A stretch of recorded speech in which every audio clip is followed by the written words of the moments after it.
cube was interesting for many reasons, because not only did you have that conversation, but I had a conversation with an Australian couple. Yes.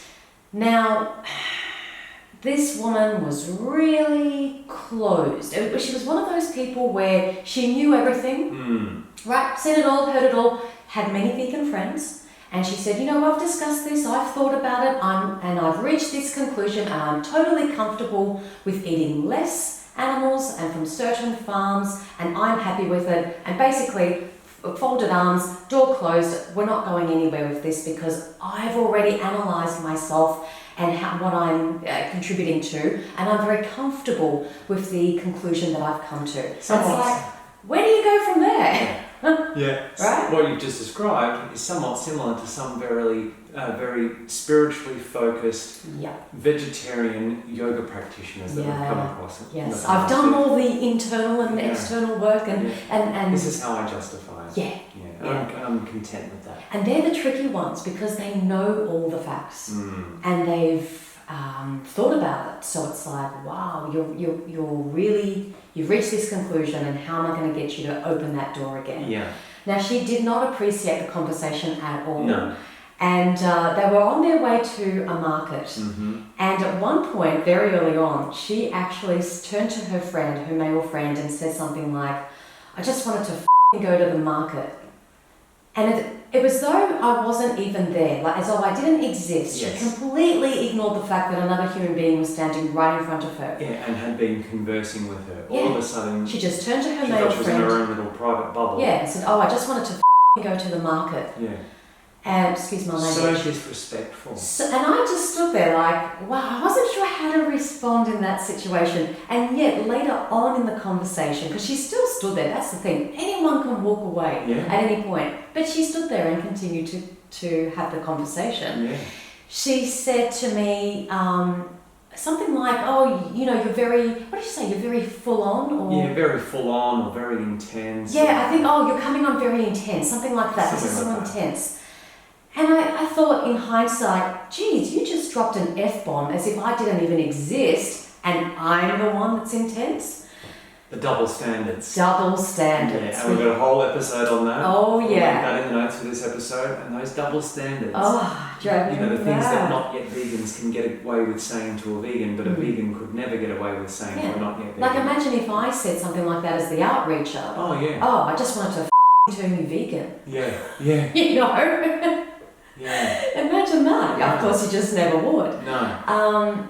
And so what she was referring to, because I've had this a few times now, most recently in London, a guy said, you know, you're intense. Yes.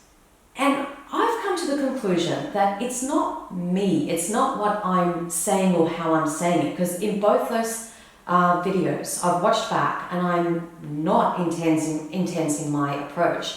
What it is the information is intense, the truth is intense, what they're hearing is overwhelming, what they're seeing in the Cube of Truth demonstration, the footage, is intense.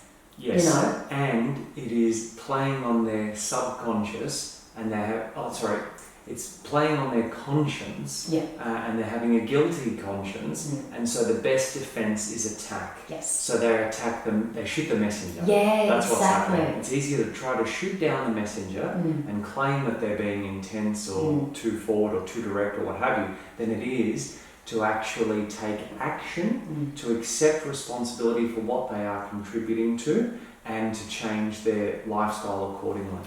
And the other thing to feed off that is that the questions, obviously when we're outreaching, we use something called the Socratic method, which is asking people probing questions to lead them to their own conclusion, right?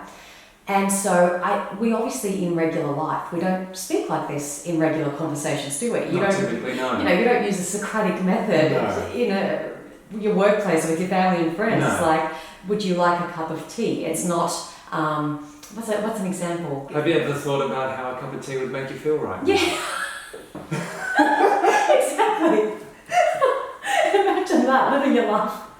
Using the Socratic method of questioning just to have conversations. Oh gosh. So yeah, basically I think what they mean is that this is intense because I don't have someone in my regular life asking me these kind of questions in this kind of way. Yeah. It's intense to ask somebody, how do you feel about watching someone having their head chopped off? Yeah. And how do you feel about, contributing to this as a consumer?